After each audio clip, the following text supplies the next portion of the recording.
อาโนตำรวจหนุ่มได้รับมอบหมายภารกิจลับจากผู้การให้แฝงตัวเข้าไปในศูนย์ปฏิบัติธรรมสว่างใจซึ่งถูกสงสัยว่าเป็นแหล่งฟอกเงินของผู้มีอิทธิพลเขาปลอมตัวเป็นผู้ปฏิบัติธรรมและบริจาคเงินก้อนโตเพื่อให้เขาเข้าไปในศูนย์ได้อาโนพบกับอาจารย์ฤทธิ์ผู้ดูแลศูนย์และเริ่มสังเกตเห็นความผิดปกติระหว่างที่แอบสืบเขาพบกับเมษาหญิงสาวที่กำลังตามหาน้องสาวซึ่งหายตัวไปหลังจากมาที่ศูนย์ปฏิบัติธรรมทั้งสองตัดสินใจร่วมมือกันเพื่อเปิดโปงความจริงเสียงโทรศัพท์ดังขึ้นในความมืดอาโนลุกขึ้นจากเตียงอย่างรวดเร็วเขารู้ดีว่าโทรศัพท์ดึกๆดื่นๆแบบนี้ไม่ใช่เรื่องดีแน่อาโนพร้อมรับภารกิจใหม่หรือยังเสียงของท่านผู้การดังมาจากปลายสายพร้อมเสมอครับอาโนตอบกลับด้วยน้ำเสียงจริงจังดีมากฟังให้ดีนะนี่เป็นภารกิจลับสุดยอดท่านผู้การเล่ารายละเอียดให้ฟังเราต้องการให้นายแฝงตัวเข้าไปในศูนย์ปฏิบัติธรรมสว่างใจมีข้อมูลว่าที่นั่นเป็นแหล่งฟอกเงินของผู้มีอิทธิพลอาโนขมวดคิ้วศูนย์ปฏิบัติธรรมผมต้องปลอมตัวเป็นพระหรือครับท่านผู้การหัวเราะเบาๆ ไม่ต้องถึงขนาดนั้นแต่นายต้องเตรียมตัวให้พร้อมที่นั่นไม่ใช่ที่ใครๆจะเข้าไปได้ผมต้องทำยังไงครับนายต้องบริจาคเงินก้อนโตถึงจะเข้าไปท่านผู้การพูดเสียงเครียดเราจะเตรียมเงินให้แต่นายต้องระวังตัวให้มากอย่าให้ใครจับได้ว่านายเป็นตำรวจอาโนคือน้ำลายอึกใหญ่เขารู้สึกถึงความตื่นเต้นและอันตรายที่กำลังรออยู่ภารกิจของนายคือหาหลักฐานการฟอกเงินและถ้าเป็นไปได้ให้หาตัวผู้อยู่เบื้องหลังด้วยท่านผู้การฝันเข้าใจไหมเข้าใจครับอาโนตอบกลับอย่างหนักแน่นดีพรุ่งนี้เช้ามารับรายละเอียดเพิ่มเติมที่สถานีระวังตัวไว้ล่ะสายตัดไปอาโนยืนนิ่งในความมืดสมองของเขาเริ่มประมวลผลข้อมูลที่ได้รับศูนย์ปฏิบัติธรรมที่แท้จริงแล้วเป็นแหล่งฟอกเงินเขาต้องเข้าไปในดงปากเสือแบบนี้จริงๆหรืออาโนสูดหายใจลึกๆมองออกไปนอกหน้าต่างท้องฟ้ายามรุ่งสางเริ่มสว่างขึ้นทีละน้อยเหมือนเป็นสัญญาณบอกว่าภารกิจใหม่กำลังจะเริ่มต้นขึ้นเขารู้ดีว่านี่เป็นงานที่อันตรายที่สุดในชีวิตแต่ในฐานะตำรวจเขาไม่มีทางเลือกนอกจากต้องเผชิญหน้ากับมันอาโนเริ่มเต็มตัวไม่รู้ว่าอะไรรอเขาอยู่ในศูนย์ปฏิบัติธรรมนั่นแต่เขาจะต้องพร้อมรับมือทุกสถานการณ์ไม่ว่าจะเกิดอะไรขึ้นอาโนก้าวเข้าสู่ศูนย์ปฏิบัติธรรมสว่างใจด้วยหัวใจที่เต้นรัวเขาสวมชุดขาวสะอาดพร้อมกับกระเป๋าเป้ใบเล็กที่บรรจุของใช้จำเป็นและอุปกรณ์สืบสวนที่ซ่อนไว้อย่างแนบเนียนอาโนหันไปเห็นชายร่างท้วมในชุดขาวรอยยิ้มอบอุ่นประดับบนใบหน้ายินดีต้อนรับสู่ศูนย์ปฏิบัติธรรมสว่างใจผมชื่อชนินอานนท์ยกมือไหว้สวัสดีครับผมชื่ออาโนมาปฏิบัติธรรมครับชนินพยักหน้าดีแล้วเชิญตามผมมาผมจะพาไปพบอาจารย์ฤทธิ์ระหว่างเดินทางสวนอันร่มรื่นอาโนสังเกตเห็นผู้คนมากมายในชุดขาวบางนั่งสมาธิบางเดินจงกรมแต่สิ่งที่สะดุดตาคือรอยยิ้มที่ดูเหมือนจะประดับบนใบหน้าทุกคนมันทำให้เขารู้สึกอึดอัดแปลกๆนี่คือห้องทำงานของอาจารย์ฤทธิ์ชนินหยุดหน้าประตูไม้บานใหญ่เชิญเข้าไปได้เลยอาโนก้าวเข้าไปในห้องที่ตกแต่งอย่างเรียบง่ายแต่แฝงไปด้วยความหรูหราชายร่างผอมสูงในชุดขาวนั่งอยู่หลังโต๊ะทำงานเชิญนั่งอาจารย์ฤทธิ์เอ่ยด้วยเสียงนุ่มนวลยินดีต้อนรับคุณสู่ศูนย์ปฏิบัติธรรมสว่างใจอาโนนั่งลงอย่างสุภาพพยายามซ่อนความประหม่าคุณมาที่นี่เพื่ออะไรอาจารย์ฤทธิ์ถามดวงตาคมกริบจ้องมองอาโนอย่างทะลุทะลวงผมต้องการค้นหาความสงบในจิตใจครับอาโนตอบตามที่เตรียมไว้อาจารย์ฤทธิ์พยักหน้าช้าๆดีแต่การค้นหาความสงบต้องแลกมาด้วยความเสียสละคุณพร้อมหรือไม่ อาโนคืนน้ำลาย พร้อมครับ ดีมาก อาจารย์ฤทธิ์ยิ้มลีลาเขาเรียกหญิงสาวร่ามเพียวในชุดขาวเดินเข้ามาค่ะอาจารย์พาคุณอาโนไปที่พักและอธิบายกฎระเบียบของศูนย์ให้ฟังลีนาพยักหน้าเชิญตามดิฉันมาค่ะขณะเดินตามลีลาอาโนรู้สึกถึงสายตาของอาจารย์ฤทธิ์ที่จ้องมองมาเขาพยายามสลัดความรู้สึกไม่สบายใจออกไปนี่คือที่พักของคุณค่ะลีลาเปิดประตูห้องเล็กๆกฎมีอยู่ว่าห้ามออกนอกศูนย์โดยไม่ได้รับอนุญาตห้ามใช้โทรศัพท์มือถือและต้องเข้าร่วมกิจกรรมทุกอย่างตามที่ตารางกำหนดนะคะอาโนพยักหน้ารู้สึกถึงความกดดันที่เพิ่มขึ้นพรุ่งนี้เช้าเราจะเริ่มปฏิบัติธรรมลีลากล่าวพักผ่อนให้เพียงพอนะคะเมื่อลีลาจากไปอาโนซุดตัวลงบนเตียงสมองคุ้นคิดสิ่งที่เขาได้พบเห็นทุกอย่างดูสมบูรณ์แบบมากเกินไปมีอะไรบางอย่างที่ไม่ชอบมาพากลเขาต้องหาทางสืบให้ได้ว่าอะไรกำลังซ่อนอยู่เบื้องหลังรอยยิ้มและคำสอนอันแสนสงบของที่นี่แต่จะทำอย่างไรในเมื่อทุกอย่างเขากำลังถูกจับตามองอาโนถอนหายใจยาวรู้ดีว่าภารกิจของเขาเพิ่งเริ่มต้นและอันตรายที่แท้จริงกำลังรอเขาอยู่เบื้องหน้า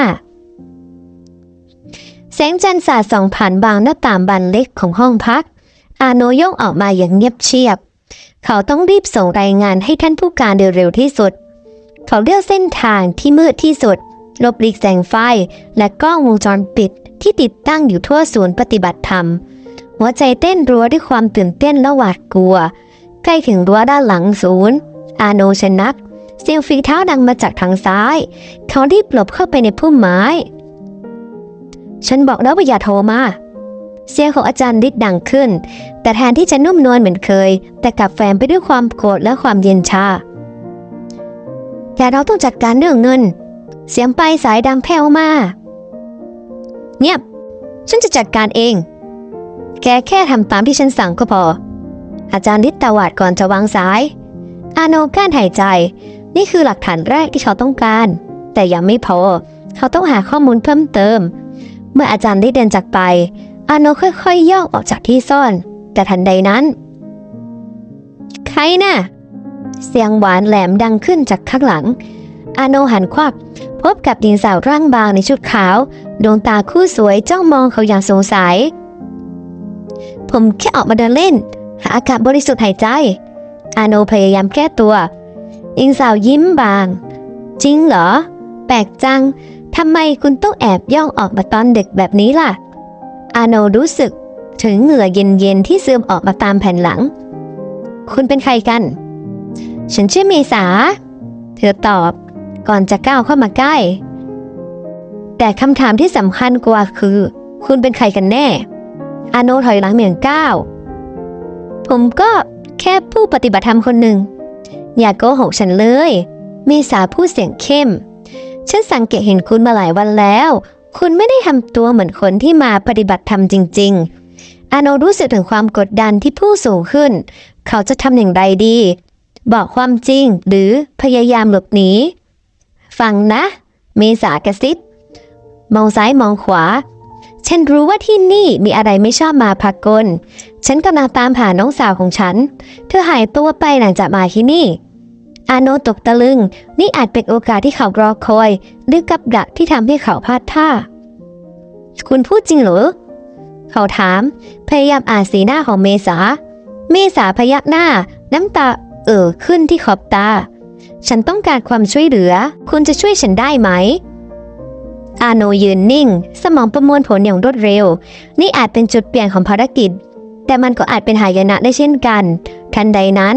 เสียงฝีเท้าก็ดังขึ้นอีกครั้งทั้งสองสบตากันอย่างตื่นตระหนกรีบหลบเร็วเสียงเมษากระซิบเข้ม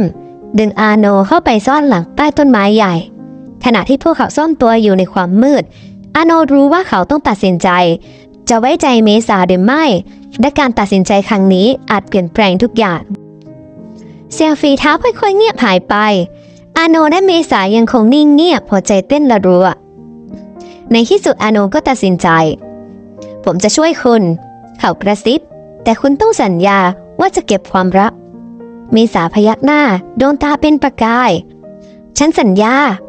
อาโนสูดหายใจลึก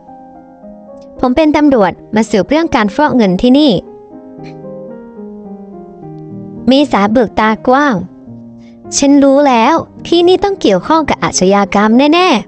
ๆเบาๆหน่อยอาโนเตือนเรายังไม่รู้ว่าใครเป็นพวกไหนต้องระวังทุกคนทั้งสองตกลงที่จะได้เปลี่ยนข้อมูลโดยนัดพบกันที่สวนหลังสวนทุกคืนต่อมาเมษาเล่าถึงน้องสาวของเธอเมรีหายไปหลังจากที่มาที่นี่ได้2 สัปดาห์ฉันพยายามติดต่อแต่ไม่มีใครยอมบอกอะไรเลยอาโนขมวดคิ้วแปลกจริงๆผมจะลองสืบดูวันต่อมาทั้งสองช่วยกันสังเกตการณ์อาโนพบว่ามีรถตู้แปลกๆเข้าออกศูนย์ในยามวิกาลส่วนเมษาสังเกตเห็นว่ามีผู้หญิงหลายคนหายตัวไปอย่างไร้ร่องรอยนี่มันไม่ใช่การฟอกเงินแล้วอาโนพูดเสียงเครียดมันอาจเป็นขบวนการค้ามนุษย์เมษาน้ำตาคลอเมรีน้องฉันอาโนจับมือเมษาเราจะหาเธอให้เจอผมสัญญาแต่แล้วเหตุการณ์ไม่คาดฝันก็เกิดขึ้นในระหว่างที่ทั้งสองกำลังสนทนากันเสียงกิ่งไม้หักดังขึ้นใครน่ะเสียงของชนินดังมาอาโนและเมษามองหน้ากันด้วยความตกใจพวกเขาถูกจับได้แล้ววิ่งเร็วอาโนตะโกนคว้ามือเมษาวิ่งหนีเสียงตะโกนและฝีเท้าไล่ตามมาทั้งสองวิ่งสุดชีวิตผ่านพุ่มไม้และต้นไม้ใหญ่ทางนี้เมษาดึงอาโนเข้าไปในโพรงไม้เก่าพวกเขานั่งนิ่งหายใจหอบได้ยินเสียงคนวิ่งผ่านไปเกือบไปอาโนถอนหายใจเมษามองอาโนด้วยสายตาวิตกพวกเขารู้ตัวแล้วเราจะทำยังไงต่ออาโนนิ่งคิดเราต้องได้หาหลักฐานก่อนที่พวกเขาจะกำจัดเราทำยังไงเมษาถามอาโนยิ้มมุมปากผมมีแผนแต่มันอันตรายมากคุณพร้อมไหมเมษาสบตาอาโนอย่างมุ่งมั่นฉันพร้อมเพื่อน้องสาวของฉันทำได้ทุกอย่างทั้งสองจับมือกันรู้ว่าจากนี้ไปทุกอย่างจะเปลี่ยนแปลงพวกเขาจะต้องเสี่ยงทุกอย่างเพื่อเปิดโปร่งความจริงและช่วยชีวิตผู้บริสุทธิ์แสงจันทร์สาดส่องผ่านช่องไม้อาโนและเมษามองหน้ากันพร้อมที่จะเผชิญกับอันตรายที่รออยู่เบื้องหน้ารุ่งสางของวันใหม่อาโนและเมษาแยกย้ายกันเพื่อดำเนินการแผนที่วางไว้อาโนเข้าร่วมการปฏิบัติธรรมตามปกติแต่คราวนี้เขาตั้งใจสังเกตทุกรายละเอียดระหว่างนั่งสมาธิเขาแอบลืมตามองไปรอบๆสังเกตเห็นชนินกระซิบกระซาบกับลีลาอย่างลับๆก่อนที่ทั้งคู่จะแยกย้ายกันไปอย่างรวดเร็วน่าสงสัยจริงๆอาโนคิดในใจทางด้านเมษาเธอแกล้งทำเป็นช่วยงานในครัวพยายามสอดแนมดัดรับฟังบทสนทนาของผู้คนได้ยินไหมอาจารย์ที่จะพาสาวๆไปคณะศึกษาที่ต่างประเทศอีกแล้วเสียงกระซิบของแม่ครัวคนหนึ่งลอยมาจริงเหรอดีจังนะไปฟรีๆแบบเนี้ยอีกคนตอบเมษารู้สึกใจเต้นแรงนี่อาจเป็นเบาะแสสำคัญค่ำวันนั้นอาโนและเมษาแอบมาพบกันอีกครั้งที่จุดพบลับฉันได้ยินมาว่าอาจารย์ดิกกำลังจะพาผู้หญิงไปต่างประเทศเมษารายงานอาโนพยักหน้าผมก็เห็นชนินกับลีลาทำอะไรแปลกๆด้วยเราต้องหาทางเข้าไปในห้องทำงานของอาจารย์ดิกให้ได้แต่จะทำยังไงน่ะที่นั่นมีกล้องวงจรปิดเต็มไปหมดเมษาถามอาโนยิ้มมุมปากผมมีไอเดียแต่มันเสี่ยงมากคืนต่อมาขณะที่ทุกคนรวมตัวกันฟังธรรมเทศนาจากอาจารย์ดิกอาโนแอบย่องเข้าไปในห้องควบคุมระบบไฟฟ้าเขาตัดกระแสไฟฟ้าทั้งหมดทำให้ทั้งศูนย์ตกอยู่ในความมืดมิดเสียงโวยวายและสับสนดังขึ้นทั่วศูนย์อาโนฉวยโอกาสนี้ย่องเข้าไปในห้องทำงานของอาจารย์ดิษเขารีบค้นหาเอกสารอย่างรวดเร็วใต้แสงไฟฉายเจอแล้วอาโนพึมพำเมื่อพบเฟมเอกสารที่น่าสงสัยแต่ทันใดนั้นไฟก็สว่างขึ้นอีกครั้งอาโนได้ยินเสียงฝีเท้าเร่งรีบมาทางห้องทำงานแก่แล้วเขาคิดมองหาทางหนีทีไล่เสียงดุบิดประตูหมุนอาโนกั้นหายใจเขาซ่อนตัว กลางตู้เอกสารขนาดใหญ่ในวินาทีสุดท้าย ประตูเปิดออกมา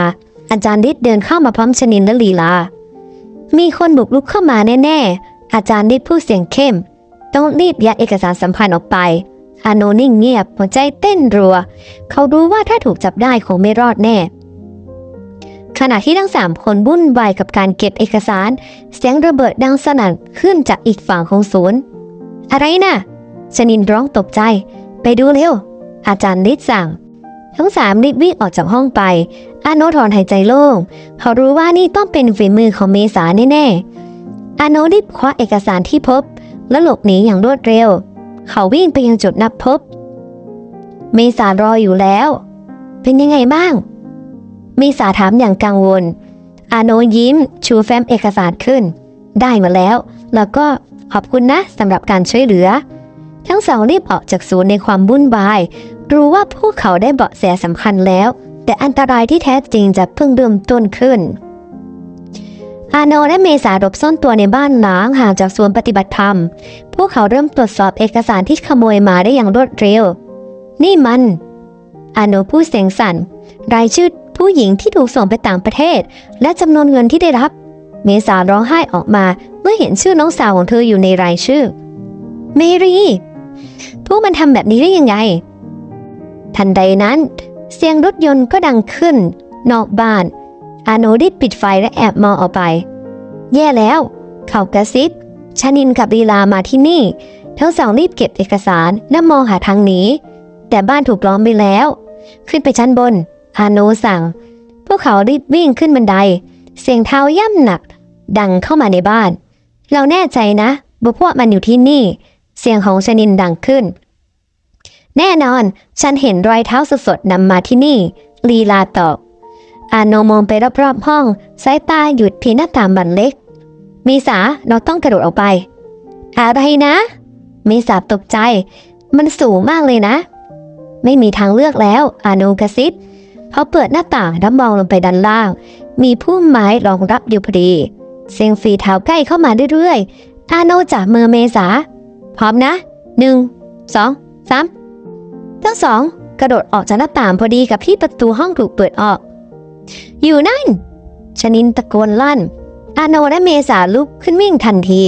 แม้จะเจ็บจากการกระแทกพื้นพวกเขาวิ่งสุดชีวิตเข้าไปในป่าทึบใกล้ๆเสียงสุนัขดังขึ้นตามหลังอาโนรู้ว่าพวกเขากำลังถูกไล่ล่าทางนี้เขาดึงเมษาไปทางลำธารหวังว่าน้ำจะช่วยกลบกลิ่นได้ทั้งสองลุยน้ำไปเรื่อยๆจนมาถึงน้ำตกเล็กๆมุดเข้าไปข้างหลังน้ำตกอาโนบอกเขาพบช่องว่างเล็กๆด้านหลังบ้านน้ำทั้งสองเบียดตัวเข้าไปหลบเสียงเห่าหอนและตะโกนดังใกล้เข้ามาอาโนกอดเมษาไว้แน่นทั้งสองนิ่งเงียบหัวใจเต้นรัวไม่เห็นร่องรอยอะไรเลยเสียงลีลาดังขึ้นคงหนีไปทางอื่นแล้วกลับไปรายงานอาจารย์ฤทธิ์ก่อนชนินสั่งพรุ่งนี้ค่อยออกตามต่อเสียงฝีเท้าค่อยๆเงียบหายไปอาโนและเมษายังคงนิ่งต่อไปอีกสักพักใหญ่เพื่อให้แน่ใจว่าปลอดภัยแล้วรอดแล้วอาโนถอนหายใจเมษามองอาโนด้วยสายตาขอบคุณนะถ้าไม่มีคุณฉันคงไม่รอดอาโนยิ้มอ่อนๆเรายังไม่ปลอดภัยหรอกต้องรีบออกจากที่นี่ให้เร็วที่สุดทั้งสองออกจากที่ซ่อนมุ่งหน้าสู่เมืองใกล้เคียงรู้ดีว่าการต่อสู้ที่แท้จริงเพิ่งจะเริ่มต้นและพวกเขาต้องหาทางช่วยเมรีและเดียคนอื่นๆให้ได้